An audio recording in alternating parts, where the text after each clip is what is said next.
Many contemporary feminists have challenged the Mother Africa trope in African cultural production.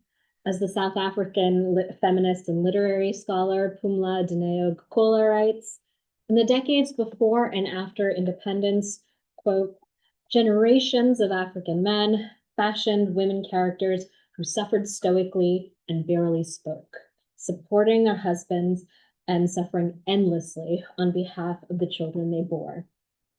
In the masculinist narratives of African nationhood, mothers became little more than strong yet silent repositories of suffering, sacrificing their own needs and ambitions so that future generations might thrive. As we know here in the United States, defining women by their capacity for biological reproduction can have extremely regressive political consequences. In recent years, conservative activist groups have claimed maternal identities for classist, gender essentialist, and white supremacist ends. From the 2022 Dobbs decision and the rollback of reproductive rights, to the rise of the so-called trad wife in popular media, to ongoing state and federal attacks on trans lives, we know that framing women in terms of their current or future motherhood threatens the autonomy of all women, trans, and non-binary people. And yet, in my talk today, I'd like to suggest that maternalism still might have a place in feminist projects. While there are real risks, motherhood is simply too evocative to allow reactionary forces to co-opt its moral and political significance. West African history is replete with examples of powerful women, including chiefs, queens, spirit mediums, and market traders, who drew on their status as mothers to make moral claims in public life. Importantly, their public motherhood was not limited to biology. Instead, it drew on the symbolic power of childbirth to confer authority on women as reproducers of their communities. Motherhood, whether literal in the sense of biology or figurative in the sense of caregiving, was a standpoint that informed their interventions in community life. With this in mind, my talk today will focus on the ballet ritual of Adjenu, a practice where women strip naked, coat their bodies in white kaolin clay, and sing and dance to drive malevolent forces from their communities. In gesturing to their genitals, practitioners invoke their symbolic status as mothers to fuel their spiritual warfare. Now, I recognize that on its face, this practice sounds about as gender essentialist as they come. But I want to suggest that attention to Adjenu invites us to think about motherhood and maternalism in much more expansive ways. Western conceptions of feminine domesticity are not the only way to think about what it means to be a mother. And in the case of West Africa, a maternalist standpoint can feature as much rage as it does care. Adjenu and the history of its deployment in Côte d'Ivoire can inspire political possibilities for strategic maternalism and expand feminist approaches to sex, gender, and embodiment. So to give you a sense of where I'm headed today, first, I'm going to speak about the ritual of Adjenu in greater detail, drawing on interviews I conducted with women who practice Adjenu back in 2019. And then from there, we're going to talk about 3 different historical deployments of Adjenu. First, I'm going to talk about examples of Adjenu, also described as female genital cursing from 19th century West Africa, drawing on colonial archives and other documentary sources from the period.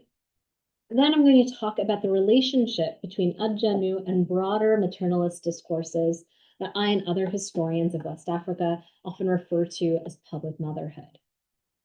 And to illustrate what I mean by this, I'm going to talk about the practice of Adjenu and how it informed a broader movement of anti-colonial maternalism in Côte d'Ivoire in the late 1940s and early 50s.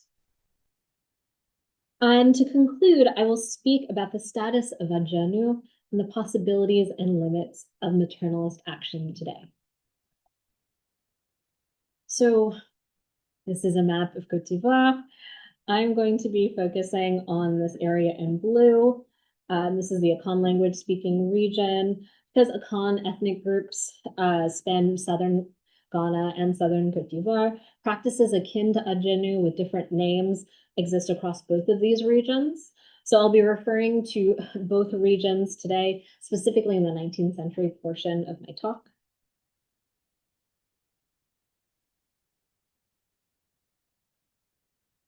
So, what is Adjenu? Adjenu is a centuries-old ritual where women sing and dance to drive evil from their communities. Adjenu is the term used by the Baoulé ethnic group in central Côte d'Ivoire, but analogous women's rituals are practiced in communities throughout West Africa, including Ghana, Nigeria, and Cameroon.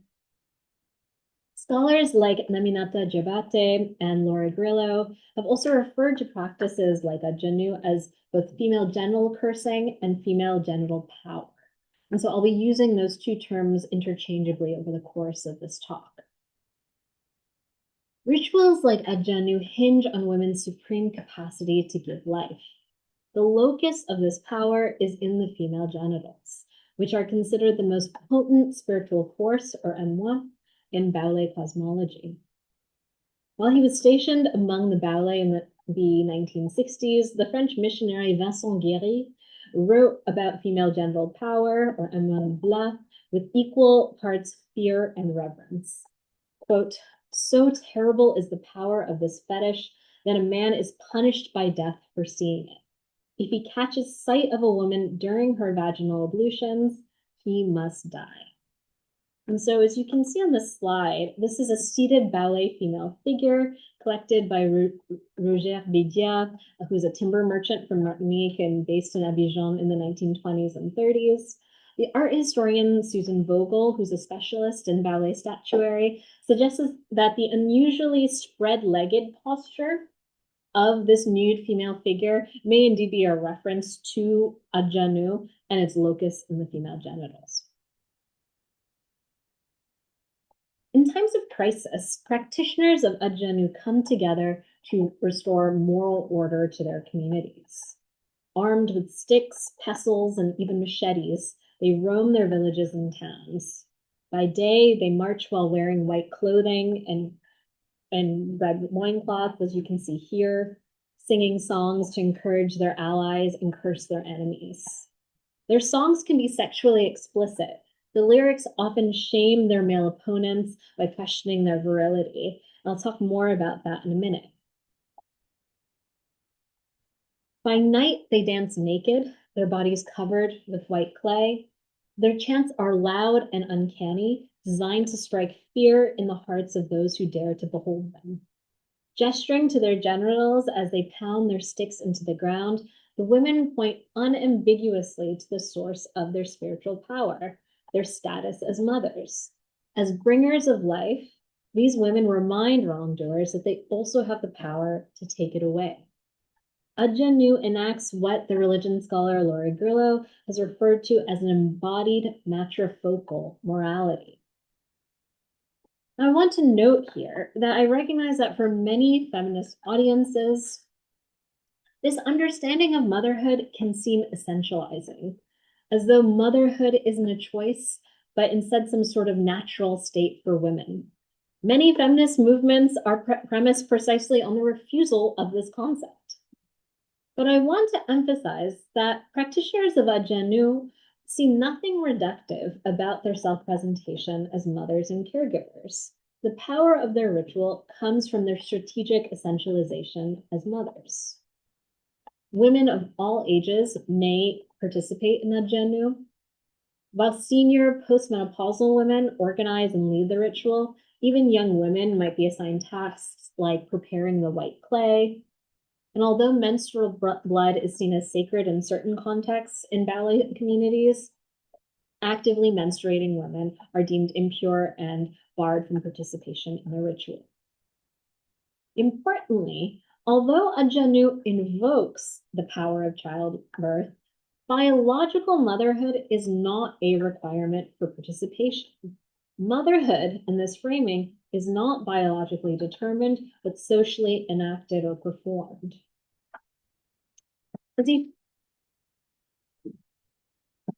As a form of spiritual combat, Ajanu can serve a variety of purposes, ranging from the quotidian to the extraordinary. In some cases, Ajanu functions as a form of motherly care and support, but in others, it can channel a kind of maternal rage against malevolent forces that threaten women's communities.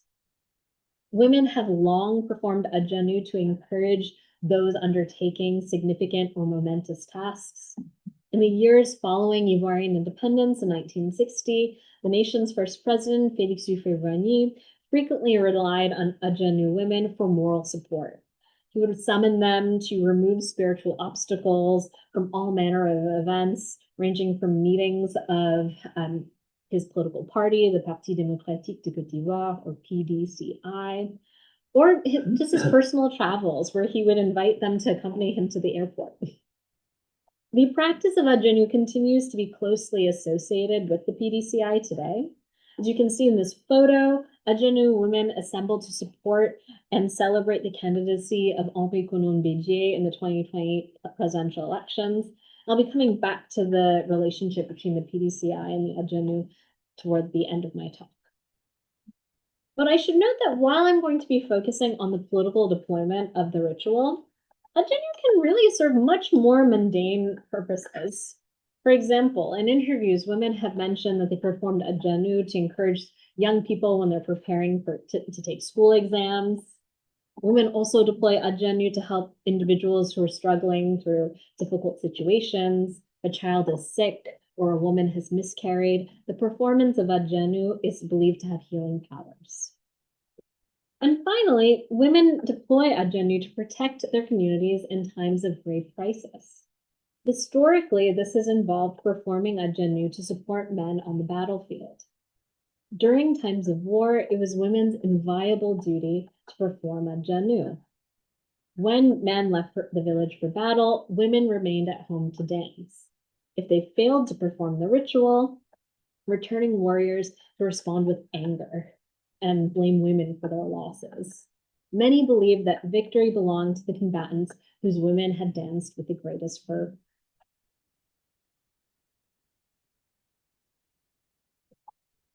Now I'd like to offer 3 examples of what the deployment of Ajanu has looked like historically. Written accounts of female genital cursing in West Africa extend back to the 17th century. As Dutch, British, French, and other European actors encroached on indigenous lands through the slave trade and colonization, they enacted violence that elicited the performance of female genital power. The 19th century in particular was marked by a series of wars between the British and the Asante in Gold Coast, what's today Ghana. And for that reason, we have a number of reports of women performing local variants of the ritual during this period. And to be clear, authors of these reports were white, male strangers in foreign lands. As colonial agents, missionaries, and captives, they were unlikely to have truly understood what they were witnessing. Practices like Ajanu were certainly well removed from any act of healing or prayer they would have known at home.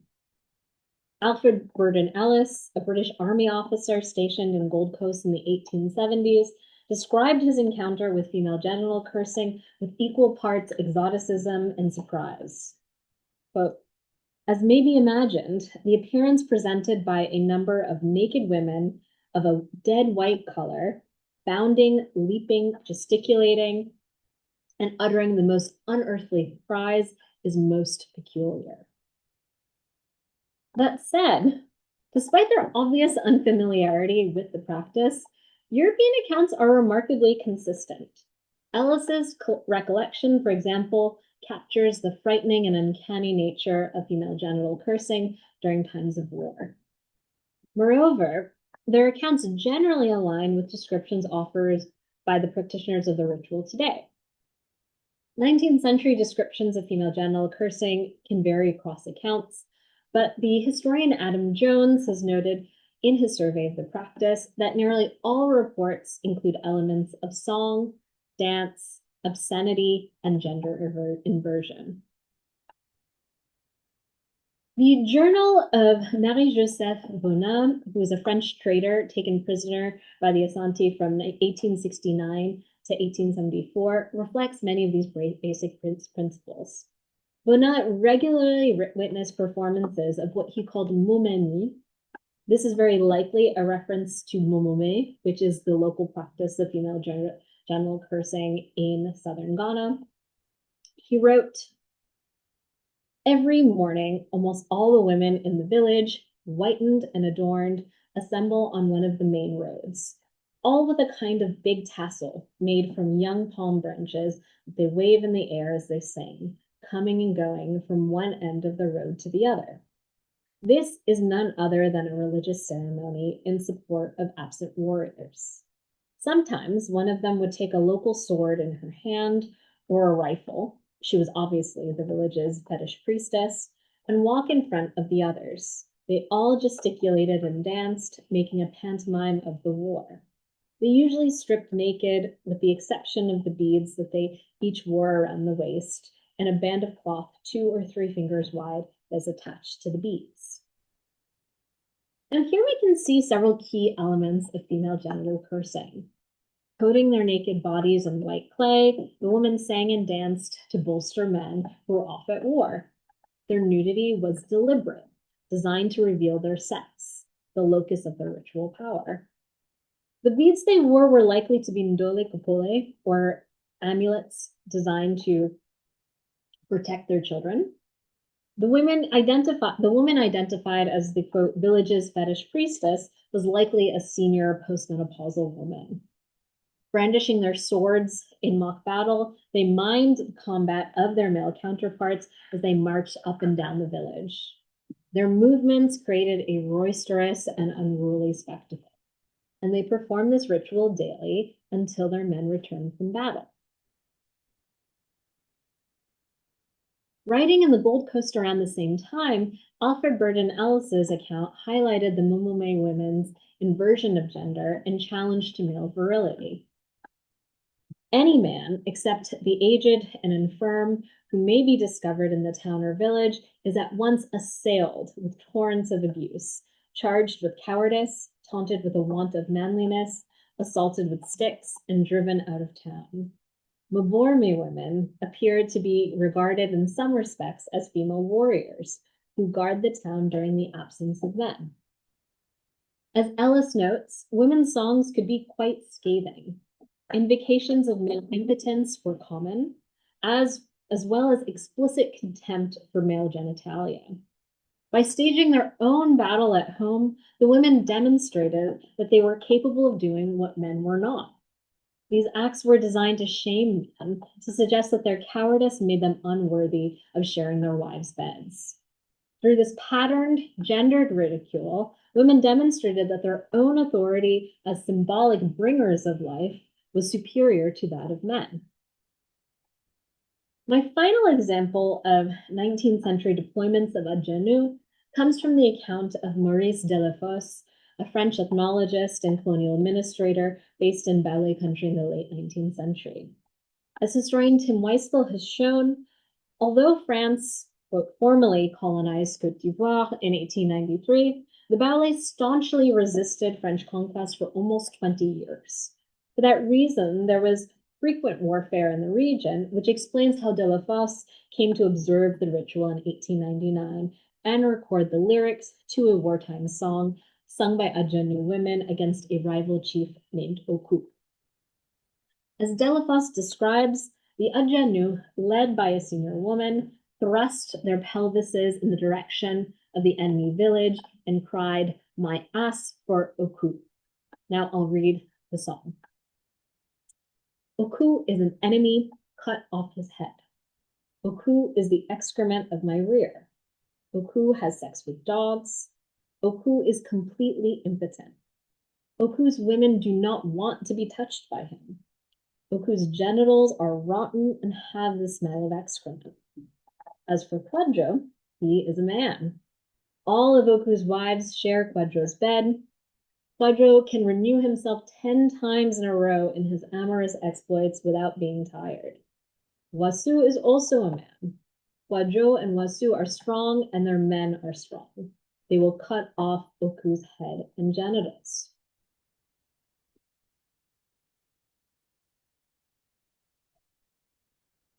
Now, Delafoss's account echoes much of what we hear from Ellis. Women's chants were sexually explicit, challenging the virility of their enemy Oku and praising instead that of their own chiefs, Kodjo and Wasu. And in this way, they were mobilizing very sensualist, heteronormative ideas about masculinity. A quote, good man was one who was strong and capable in bed. If the female genitals were the locus of the power of Adjanu, so too were the male genitals seen as the site of masculine authority. Oku's weakness as a chief was conveyed with very body humor in terms of sexual impotence, bestiality, and rotting genitalia. Now, as I mentioned earlier, nearly all accounts of Adjanu include elements of song, dance, obscenity, and gender inversion. And to wrap up this section, I'd like to speak a bit more about the ways that Adjanu nevertheless unsettles very essentialist ideas about gender. The three examples I've offered here all include various forms of swordplay and the brandishing of sticks and rifles to create a pantomime of masculine war, staged by mock women warriors. To this end, Delafoss's 1899 account of Adjanu is worth special attention. Following their song described here, Delafosse reports that Adjanu women, then proceeded to sit on the ground and address each other as men do, each taking the name of their husband, brother, or son. The priestess then sent for a jug of water and prepared it for the group. By pouring the first few drops to the ground, she mimicked the typically male practice of offering libations to the ancestors. She then drank the water as though it were palm wine, grimacing as the false liquor burned her throat. Her fellow mock warriors then followed suit. After drinking, the women, as men, then began to chat amongst themselves, boasting about their mock exploits on both the battlefield and in the bedroom. They recounted the masculine pleasure they felt as they bedded their female captives. Eventually, at the command of the priestess, the ritual would recommence, lasting the entire day and much of the night, apart from brief interludes for the completion of household chores, for which the women still remained responsible, and during which they retook their given female names. So what are we seeing here? In performing Adjanu, women invoked their maternal authority, rooted in the symbolic power of childbirth, to challenge an attack on their community. But this invocation of motherhood also allowed them to transcend fixed expectations of gender. As mothers, they remained responsible for childcare and other domestic labors, yet they were also able to inhabit the masculinity of their absent husbands, brothers, and sons. And there's a very clear playfulness to this gender inversion. The women move from challenging male virility in song to mocking the puffery of warrior masculinity in their pantomime. Now, I think it's worth pausing here to recall some of the potential feminist criticism of female genital cursing. On its face, this is a biologically essentialist practice that locates women's moral authority in their capacity for childbirth and mothering. While not speaking directly to the practice of Adjanu, African feminists like Amina Mama, Bibi Bakari Youssef, and Josephine Ahikire have all challenged these very romanticized framings of African motherhood, highlighting their essentialist construction of African womanhood and naturalization of childbearing. Feminist scholars also note the transphobic and homophobic dimensions of concepts like motherism, which tend to assume African cis heterosexuality and disavow same-sex sexualities. In her study of feminist parenting, the political science Ramasela Jang suggests that motherist perspectives can further subordinate African women by reinforcing the notion that caring labors are exclusive to women. And yet, I argue that attention to Adjanu demonstrates that maternalist politics need not be limited to Western ideas about feminine docility or virtuous motherhood.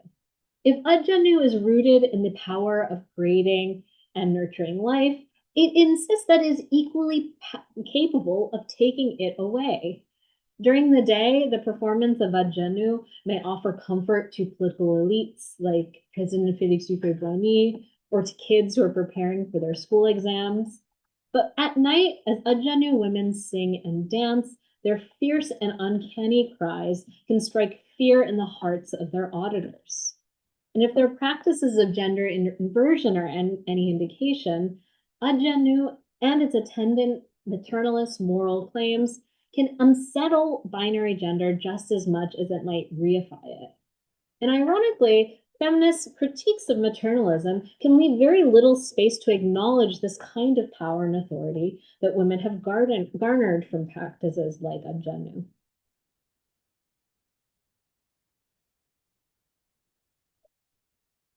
Ajanu allows us to think about African motherhood in much more expansive ways. As the Black feminist poet and activist Alexis Pauline Gumbs writes in her introduction to Revolutionary Mothering, Love on the Front Lines, mothering is not limited to biology. It's about, quote, creating, nurturing, affirming, and supporting life. And this is not to romanticize African mothers as all-powerful matriarchs, nor is it to essentialize women as natural nurturers. West African practices of female genital cursing reflect a broader matrifocal or mother-centric morality. A value of public motherhood has a social salience that can be mobilized for very powerful political ends. So what has this looked like in practice? How has the strategic essentialism of Ajanu informed other strains of maternalist action? To illustrate, I'd like to turn to a case from Côte d'Ivoire from the late 1940s and early 50s. This was the height of the PDCI's anti-colonial militancy, and as the French colonial state was steadily imprisoning over 3,000 anti-colonial activists, Ivorian women mobilized to challenge colonial rule in highly visible and dynamic ways.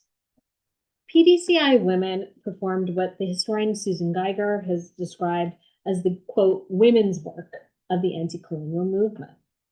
Drawing on their skills as mothers, wives, and sisters, they delivered food, clean clothing, and good cheer to the incarcerated activists.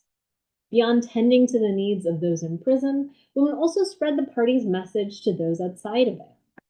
Some traveled throughout the colony, selling party membership cards to raise money for the cause. Many organized boycotts and mass actions to draw attention to the anti-colonial movement. But the maternalist quality of women's activism should not be interpreted as docility. Women's militancy had a sauciness that recalls ballet women's mockery of male virility back in 1899. Fiercely loyal to the party, women were openly hostile to non-affiliates, even those in their own households. Some leveraged their sexuality to persuade spouses to join the anti-colonial cause. As one activist later recounted, women whose husbands did not belong to the party would place party membership cards in their undergarments. And when their husbands attempted to initiate intercourse, these women would very cheekily inform them that a party member had already reserved that privilege. One activist even went so far as to divorce her husband for his refusal to join the party.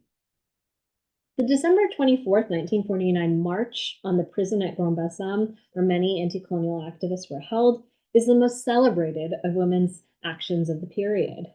Some 2,000 women strong, they were boldly defiant of colonial authority, singing, dancing, and shouting vulgarities at the colonial police. Some women performed Ajanu. Now, on this slide, you can see this is a mural that commemorates the Women's March on Grand Bassam that's in Grand Bassam today. And while I have no way of I've yet to be able to fully corroborate this, I've often speculated that the woman toward the back right here, I'm not sure you can see my cursor, who's in this white bikini, it's intended to be some sort of like censored version of an Ajanu woman who would have been naked, covered in Calvin clay. But I don't really have any ways to verify that just yet, but it's my personal speculation. And if I would like to really emphasize, these women are remembered for their incredible ferocity. In the face of demands that they halt their protest, the women responded only with insults, calling officials names like dirty white man, colonialist, and bastard. And police forces responded with equal violence, launching tear gas grenades on the marchers. Others engaged in direct physical attacks against the protesters, although not without reproach from women who drew on their status as mothers to berate them. As a woman tried to take down the prominent activist Marie Corée, she scratched at him, yelling, "Bad white man, bad white man. The woman had not birthed you. Dirty white man, dirty white man. If you had not been brought into the world by a woman, would you be here at this moment abusing women?" Here you can see the rhetoric of public motherhood at work. Marie Corée, who I should note did not have biological children of her own, invoked her symbolic motherhood to chastise the police officer and to make a claim to her own bodily autonomy. At the end of the day, Marie Corée and her fellow marchers did not succeed in liberating their men from the prison at Grand-Bassam. Marie Corée and 3 other women were each arrested and sentenced to 2 months in prison. But while the women failed to free the incarcerated activists, they did solicit important international attention to the party's cause. Letters of support from activists and women's groups from all over the world streamed in. People clearly took women's politics, not only at Janu, but the entire ensemble of their maternalist activism, very seriously. And that's why these women continue to be celebrated in Côte d'Ivoire today. This is a statue that stands at the roundabout that leads into the historic quarter of Grand-Bassam, and it's essentially a key place where the women would have passed by on their own march to the prison at Grand-Bassam. This is a now discontinued 1,000 note of the West African franc that features Marie Corée, one of the most celebrated women activists of the period, right here on the right. And I want to emphasize here that maternalist activism is not infallible. As I've argued in other parts of my work, maternalism in Côte d'Ivoire has also been very vulnerable to violence and state co-optation. In the case of Grand-Bassam, while male party elites championed women's activism as a very vital element of their anti-colonial movement, they also feared its autonomy. They respected maternalist activism, but worried that women's mass actions had the power to unsettle their negotiations with France. I also want to acknowledge that the potency of practices like Adjanu is also deeply contextual. The literary scholar Naminata Jebate has written in her excellent study of female genital cursing that these acts of what she calls, quote, naked agency should not be romanticized, and they can be easily misread by those who are unfamiliar with the practice. And these misunderstandings have very serious consequences. During the Ivorian civil crises in 2002, several women were killed for their performance of Adjanu. And if you're interested, I can speak more about that in the Q&A.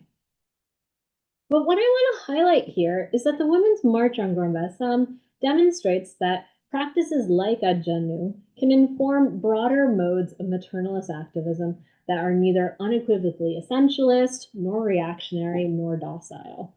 Maternalism can inform feminist activism in very powerful ways. And this is why many of the Adjanu women with whom I've spoken are concerned that the practice is now dying out. With rising rates of conversion to Christianity and formal schooling, they say that many young women simply have increasingly turned away from the practice. They see it as backward fetishism, incompatible with modern life. That said, the practice of Adjanu, although waning, continues to be visible in Ivorian politics today. The PDCI, so that anti-colonial party I mentioned earlier, still very prominent and present in Côte d'Ivoire today, actively solicits Adjanu women to support their campaigns.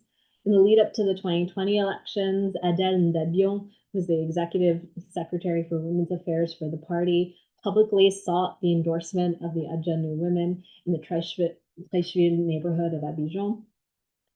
As you can see in this image that I showed earlier, when Henri Konan Bédié received the party's nomination back in October 2020 for the presidential election, he invited Adjanu women to publicly back his campaign. And so this is a testament to, I think, the ongoing social and cultural significance they have in these particular contexts. I should note, in the case of these 2020 presidential elections, in August of that year, when Alassane Ouattara announced that he was running for a controversial third term as president of Côte d'Ivoire, Bédié urged his supporters to boycott it, and the Adjanu women answered his call.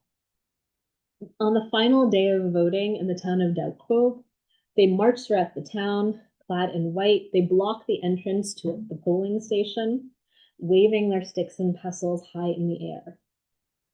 And as some of you may be aware, their efforts did not succeed, as Ouattara was elected to a third term. Their actions, however, reflected a broader sentiment echoed throughout many parts of the country at the time, that Ouattara's third term was invalid, a moral violation of how things ought to go in a just society. But to be clear, I am not trying to suggest that Adjanu women alone are going to ensure free and fair elections in Côte d'Ivoire from now until eternity. Just this past October, despite widespread popular protests, we saw Alassane Ouattara elected to yet another term, a controversial fourth term as president. Many today express a very profound pessimism regarding democratic futures in Côte d'Ivoire that Adjanu women alone simply would not be able to address.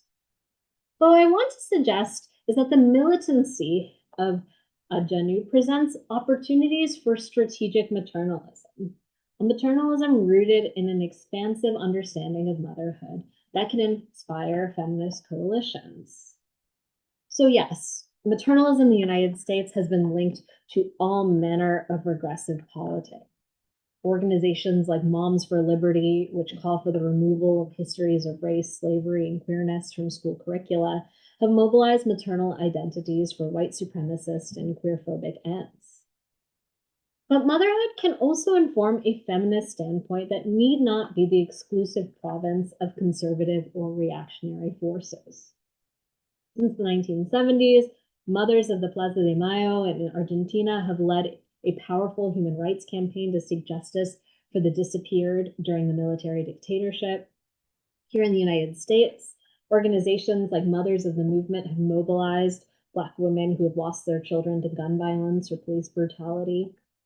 In the Bay Area, Moms for Housing, which is a collective of homeless and marginally housed mothers in Oakland, has campaigned for housing as a human right. The practice of Adjanu reflects maternalism as paradigm. Women's politics is informed as an impetus for justice, care, and community well-being. Political parties may solicit Adjanu women to support their causes, but the embodied power of Adjanu remains their own. There's an energy and vitality to their protest action. And it's the very persistence of the practice, despite centuries of social and political change, that also suggests possibilities for maternalist, feminist resistance. Thank you.